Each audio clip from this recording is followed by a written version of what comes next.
Jésus juif et après, une émission du service diocésain des relations avec le judaïsme, présentée par Claire Bardoul, Thierry Colombier, Nathalie Cromwell. Bienvenue à l'émission du service diocésain des relations avec le judaïsme. Aujourd'hui, avec Nathalie Cromwell, qui est avec moi en studio, nous allons vous parler du jubilé dans la Bible. Alors, le 24 décembre 2024, l'Église est entrée dans une nouvelle année sainte, ou année jubilaire, placée par le pape François sous le signe de l'espérance. Alors, il faut savoir que ce n'est pas la hiérarchie de l'Église qui a eu l'initiative de la première année sainte de l'histoire chrétienne, mais le petit peuple chrétien. Au début de l'année 1300, des pèlerins affluent en nombre à Rome parce que les lieux saints ne sont plus accessibles. Et déjà, il y avait, depuis les invasions barbares, une tradition des pèlerinages à Rome. On allait se placer sous la protection des saints apôtres. Et dans le cadre de cet afflux, une rumeur se répand que le pèlerinage à la basilique Saint-Pierre ferait gagner l'indulgence plénière, c'est-à-dire la remise des fautes et des peines encourues par ces fautes qui étaient réservées jusqu'alors aux seuls croisés. Et il faut, pour bien comprendre, resituer les choses dans leur contexte. À l'époque, les peines encourues pour les fautes, elles étaient lourdes. D'abord, il y en avait pour chaque faute, et puis c'était des jeûnes, des prières, des pénitences. Donc voilà, il y avait quand même tout un enjeu. Alors, le pape Boniface VIII est un peu pris de court par la demande. Il est embarrassé. Alors, il fait faire des recherches. Certains papes ont déjà accordé dans le passé des indulgences pour la visite des basiliques romaines, mais les archivistes ne trouvent aucune trace d'indulgence, ni en 1200, ni auparavant, pour les commencements des siècles. Mais néanmoins, il doit avoir une espèce d'intuition ou une motion du Saint-Esprit. Il décide d'accorder les indulgences pour le 13e centenaire de naissance du Christ et il prend la décision de promulguer la première année sainte, le premier jubilé chrétien. Alors, en fait, le jubilé, c'est pas une invention chrétienne. Pas du tout. Certainement que ça a dû être le point de départ de recherche et on s'aperçoit que c'est une tradition bien ancrée dans la Bible et c'est ce que nous allons voir avec toi aujourd'hui. Alors, commençons par un peu de vocabulaire d'abord. D'où vient le mot jubilé ? Le mot jubilé vient du mot yobel. Yobel en hébreu, ça signifie le bélier. Eh bien, pourquoi ? Parce que le chauffard que l'on sonne est construit dans la corne d'un bélier. En général, il est associé au jour de Kippour. Et il fait référence surtout à ce son qui retentissait pour annoncer les grandes fêtes juives et la fête de Kippour en particulier et le jubilé aussi. Mais à ce moment-là, pour annoncer le jubilé, on sonnait du chauffard à Kippour aussi. Donc Kippour est le jour du grand pardon. Oui, les repentances. Les repentances, et ça avait donc du sens que le jubilé commence ce jour-là aussi. Oui, puisque, en fait, là, on voit bien déjà qu'il y a une convergence, c'est sous le signe de la repentance, que ce soit côté juif ou côté chrétien. Quand même. Voilà. Et pour les auditeurs qui ne seraient pas très initiés, Yom Kippour, c'est la journée annuelle, c'est la fête annuelle, la fête par excellence, la plus observée par les Juifs. Oui. Et qui est une espèce de remise à zéro des compteurs de l'année. On fait le point et on repart. On repart à zéro. C'est vraiment le jour de 25 heures de jeûne. Oui. Hydrique et alimentaire. Hydrique et alimentaire et pratiquement 25 heures à la synagogue, à faire des prières qu'on appelle des selichot, qui sont des prières de demande de pardon. Et on s'est introspecté et préparé à cette fête pendant plus d'un mois avant. Voilà, exactement. C'est-à-dire que déjà l'été, puis le début septembre, on est en pleine préparation. En fait, on fait une espèce d'examen de conscience de l'année passée. Et d'ailleurs, ça amène à des démarches de demande de pardon à des proches auxquels on estime qu'on a nui. Il y a ça aussi. Dieu pardonne, il a déjà pardonné. Mais on a la révérence de lui demander à nouveau pardon, mais on sait que son pardon est accordé puisqu'il l'a dit. Par contre, les hommes, c'est pas du tout la même chose. Ouais. Et il faut aller faire une démarche et ça c'est assez intéressant de voir que les gens prennent même l'avion. Oui. Quand ça a été vraiment une difficulté avec quelqu'un qui est importante, il faut se déplacer. Oui. Alors, je reviens, le mot jubilé, nous, ça nous fait penser au latin jubilare, la joie, mais en fait, ça ne se contredit pas. Non, finalement... Celui qui revient vers Dieu, il est dans la joie. Il est dans la joie. D'ailleurs, après Yom Kippour, il y a la fête de Sukkot, Oui. qui est une fête de la joie pendant plus d'une semaine. Oui, exactement. Alors, pour bien comprendre ce que représente une année jubilaire pour le peuple juif, il faut partir du livre du Lévitique. Alors, il faut d'abord nous dire ce que c'est exactement que le livre de Lévitique. Tout le monde ne sait peut-être pas. Oui, le Lévitique, c'est un des 5 premiers livres, des livres du Pentateuque, et c'est un livre qui est moins connu, moins étudié peut-être, mais très important pour le peuple juif, parce qu'on y trouve les devoirs sacerdotaux pour les Lévites. Les Lévites étaient ceux qui étaient préposés au service du temple, de la communauté, ils étaient issus de la communauté de Lévi, et c'est eux qui donnaient des prêtres et des Lévites. Et le Lévitique met aussi pour le peuple, qui est aussi considéré comme un peuple de prêtres, l'accent sur la sainteté de Dieu et le code selon lequel on doit vivre pour s'approcher de la sainteté de Dieu. Et donc c'est là où on trouve tous les comportements adéquats, on dirait les commandements, les prescriptions, les mitzvot en hébreu. Et tout cela de façon très précise. Et très précise. Donc ça fait un petit peu un code de loi, mais c'est applicable. Alors, tu vas nous lire le passage du Lévitique, le chapitre 25, qui va nous introduire donc dans cette prescription du jubilé. Oh oui, Lévitique 25, versets 8 à 11. Dieu s'adresse à Moïse sur le Sinaï. Tu compteras 7 Shabbats d'année, 7 fois 7 années. Et les jours de ces 7 Shabbats d'année feront 49 ans. Le 10e jour du 7e mois, tu feras retentir les sons éclatants du chauffard. Le jour des expiations, vous sonnerez du chauffard dans tout le pays, et vous sanctifierez la 50e année. Vous publierez la liberté dans le pays pour tous les habitants. Ce sera pour vous le jubilé.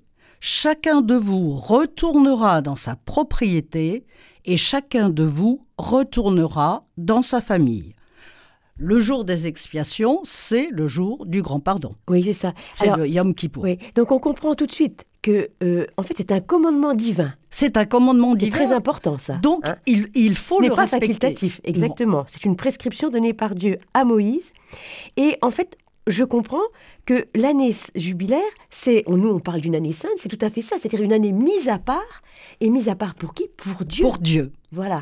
Mais dans le sens où, pour Dieu et l'homme. Oui. En ce sens que Dieu veut le bien de l'homme. Veut le bien de l'homme et il veut des hommes debout, des hommes libres et donc qui ont retrouvé leur dignité. Oui. Leur propriété et qui ne sont plus esclaves, etc. On va le voir maintenant. Alors, je reviens également sur le rythme. Il est question de la 50e année. Donc, les jubilés juifs, c'est tous les 50 ans. Tous les 50 ans. Alors, il faut savoir que dans l'Église, au départ, on a dit que ça sera tous les 100 ans, tous les siècles, on commémorera la naissance de Jésus. Et après, on a dit, ah non, on va réduire, c'est trop long, 50 ans.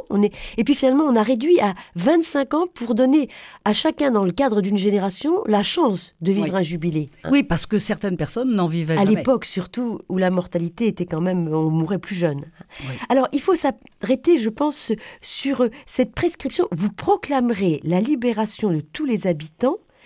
Ce sera pour vous un jubilé. Chacun retournera dans sa propriété et chacun de vous retournera dans sa famille. Alors, ça mérite quand même des explications. Qu'est-ce qu'on entend par là ? Oui, c'est vraiment le but le plus important de l'année jubilaire. Le but était, en somme, de pratiquer une remise à plat, une remise à niveau, de redonner toutes leurs chances à ceux qui les avaient perdues. Mais alors, là, on n'est plus sur un plan religieux, mais plutôt sur un plan social. C'est-à-dire, redonner sa chance à quel niveau ? Retrouver sa propriété si on l'a perdue ? retrouver sa propriété si on l'a Si par exemple on a été obligé de la vendre parce qu'on n'avait plus les moyens. Exactement. Et retrouver sa dignité d'homme libre. C'est-à-dire que ça veut dire que si on avait par exemple été obligé de se vendre comme esclave, voilà. C'était ça l'idée? Alors, il arrivait que des familles très endettées soient obligées de vendre leur travail. L'homme vendait son travail et le travail de ses enfants, s'il pouvait travailler, à quelqu'un pour pouvoir payer ses dettes. En général, c'était à la personne à laquelle on doit de l'argent. C'était non pas un esclavage, mais c'était comme une forme d'esclavage. C'était un remboursement au travail, c'est ça? Mais oui, c'était un remboursement en travail. Mais ça pouvait prendre des années. Oui. Et même, ça pouvait être passé à la génération suivante. Oui. Il pouvait y avoir des abus. Et c'est la raison pour laquelle il fallait que ce soit limité dans le temps. Alors, cette limitation dans le temps de l'aliénation de la propriété, ou en quelque sorte de la liberté de la personne, oui.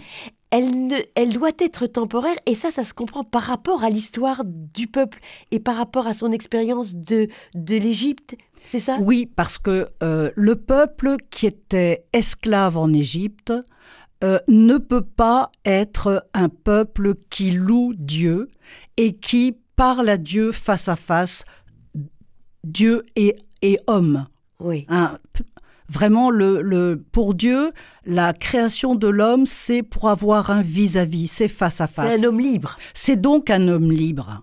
Et c'est ça toute la base de notre Bible. Oui. C'est la libération. Il faut nous libérer. Alors, libérer de toutes les entraves, ça maintenant, nous le comprenons bien. Mais l'image de la libération physique est très importante. Et donc, si on n'est pas... si on a perdu sa liberté d'agir et sa propriété, on doit pouvoir la récupérer. La propriété a aussi... retrouver cette dignité, en fait. Oui, et puis la propriété a aussi la même raison. Après l'exil, après l'Exode, oui. Arrivé en terre promise, en terre de Canaan, Josué a distribué la terre par tribu. Donc, chaque tribu avait une terre et donc chacune des tribus, chaque famille importante avait une parcelle de cette terre et elle était inaliénable. Il fallait qu'elle reste dans la famille. D'accord. Donc, si je résume, en exil en Égypte, les Hébreux ne sont ni propriétaires ni libres. La sortie d'Égypte, c'est à la fois la liberté et l'entrée dans la propriété. Donc, au fond, le jubilé permet, si on a perdu cette condition, de la retrouver. De la retrouver et de redevenir libre. Cet homme, on ressort d'Égypte. D'accord. C'est toujours la même image. Alors, il y a un autre aspect important de l'année jubilaire, et il faut continuer à lire le Lévitique, c'est l'idée du repos. Mais je pense que c'est bien aussi de relire le passage Lévitique 1 à 4, où l'Éternel parla à Moïse et dit « Parle aux enfants d'Israël, tu leur diras, quand vous serez entrés dans le pays que je vous donne, la terre se reposera. Ce sera un Shabbat en l'honneur de l'Éternel.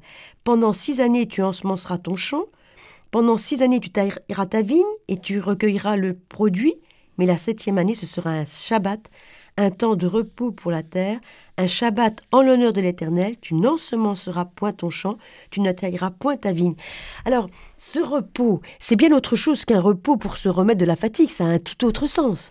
Oui, on a déjà travaillé le Shabbat. Et le Shabbat, c'est Dieu qui cesse. Alors, on peut dire repos, mais c'est cessation d'activité. Dieu se retire. Et l'homme doit faire la même chose. Il doit arrêter son activité et pour laisser se reposer, lui-même se reposer, ses enfants, le monde, pour que tout se remette en place et qu'on puisse repartir. L'idée du Shabbat est très importante et c'est aussi ouvrir un espace pour ce tête-à-tête avec Dieu et ce tête-à-tête avec les autres. Parce que c'est toujours Dieu et l'autre. Et donc, il est important de dire que le jubilé était aussi appelé un Shabbat des Shabbats. C'est-à-dire que là, c'est pas simplement un jour, mais c'est une année entière. Oui, oui, oui. Et vraiment, le jubilé a été entendu comme ça. Oui, au fond, c'est arrêter l'activité productive pour entrer dans une disponibilité vis-à-vis de Dieu, vis-à-vis des autres. Oui, et pour la terre. Et pour respecter, en fait, c'est un respect de la création et du créateur. Exactement. Et pour la terre, il est très important de la laisser en jachère. Oui. Ça, tous les agriculteurs le font, l'ont dit. Les cycles où il y avait tous les 3 ans une parcelle de sa terre qui était en jachère, c'est très important. Au fond, l'homme retrouve cette dimension de « il n'est pas l'auteur de la création, il en est l'intendant et il doit en respecter le rythme », c'est ça? Exactement. Et c'est vraiment à redécouvrir et c'est la raison pour laquelle le jubilé avait tant d'importance. Alors, on va peut-être faire une pause musicale avant d'aborder la question du jubilé, comment il est vécu aujourd'hui en Israël. Comment il est vécu aujourd'hui.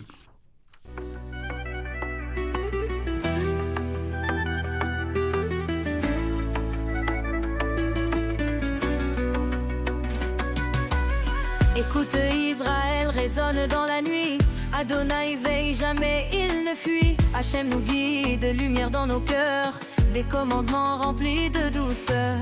Ne crains rien car il est avec toi. Shema Israël, écoute cette voix. La Torah éclaire nos chemins de foi. Tes filines enroulées chaque matin dans la joie. Shema Israël, lumière des étoiles, dans nos cœurs brille la menorah. Chaque soir il ne dort ni ne veille, il garde nos pas. Israël écoute son cœur bat pour toi.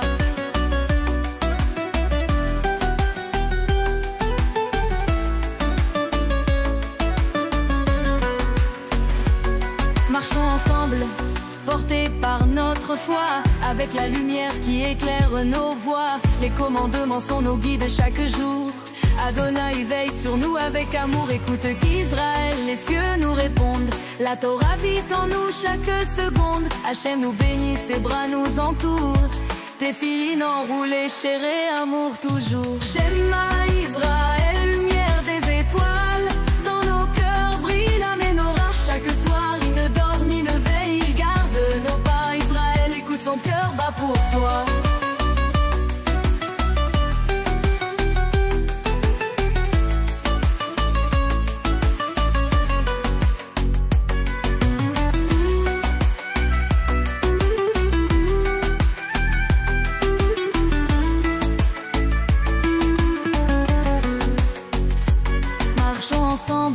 Portés par notre foi, à nos cœurs brille la menorah chaque soir. Il ne dort ni ne veille, il garde nos pas.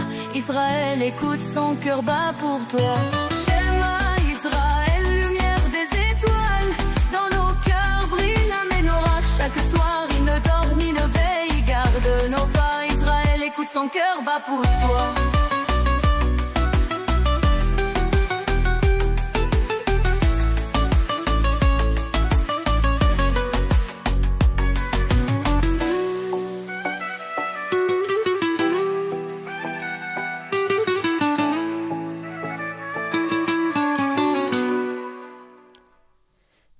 Alors, vous suivez l'émission du service diocésain des relations avec le judaïsme et avec Nathalie Cromwell, nous évoquons la question du jubilé dans la Bible.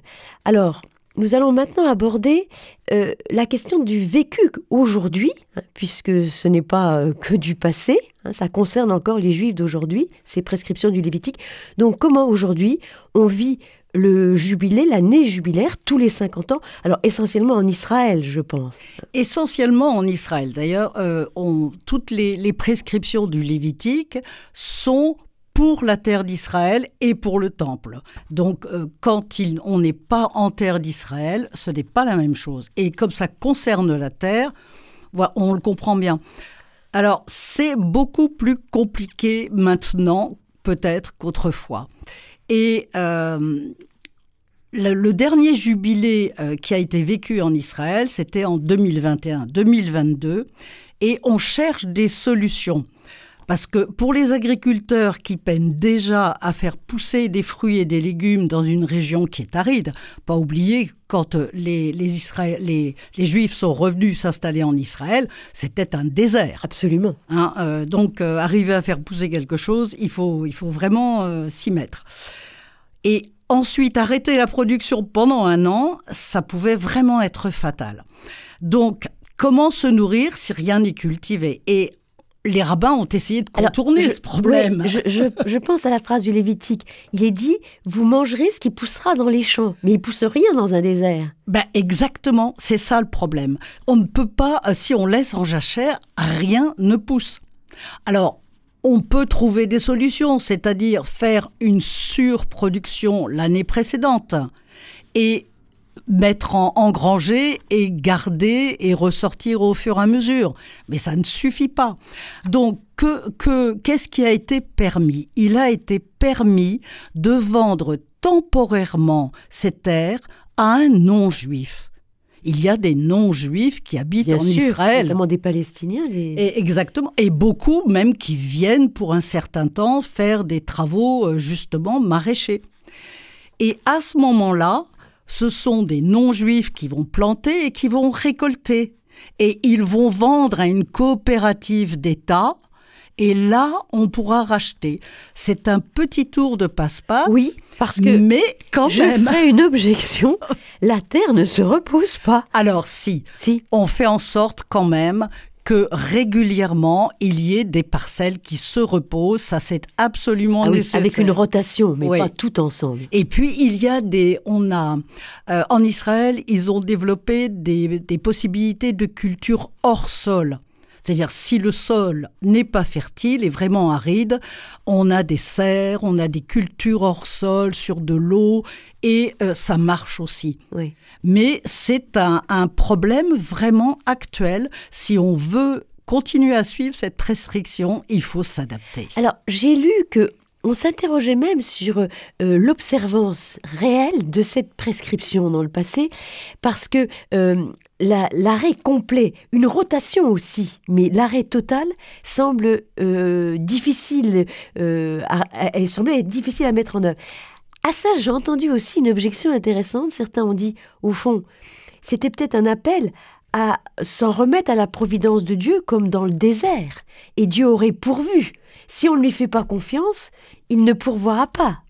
Donc, ça peut s'expliquer comme ça, parce qu'effectivement, là, dans le cas concret, on a un problème et on a pu trouver des solutions qui ne contredisaient pas la loi. Voilà. Mais quand même, quand on regarde bien les textes, on ne trouve pas vraiment de mémoire d'un jubilé pendant une année entière. Oui. Donc, on pense davantage que c'était que c'était une vision eschatologique, une vision messianique. Oui, alors, et cela s'est fondé sur le fait qu'on sait maintenant que le Lévitique est écrit au retour de l'exil. Oui, c'est un des derniers textes. Donc, que le peuple interprète les malheurs qui lui sont arrivés par ses abus. Il a peut-être surexploité la terre, il a peut-être surexploité les hommes. Et du coup, c'est une espèce de remise en cause et on envisage un temps où on sera, en fait, on vivra de façon plus raisonnable et plus responsable. Est-ce que c'est cela ? C'est beaucoup plus ça. Dans la pensée biblique, ça a beaucoup plus de sens. Parce que il y a la vision et l'homme essaye d'appliquer cette vision avec les moyens du bord. Oui. Si elle n'est pas applicable, il va essayer, il va y tendre, il aura une envie d'eux. Oui. C'est ça l'eschatologie. Il garde à l'esprit qu'il faut essayer de s'adapter au mieux. Et c'est effectivement ce que nous vivons à l'heure actuelle.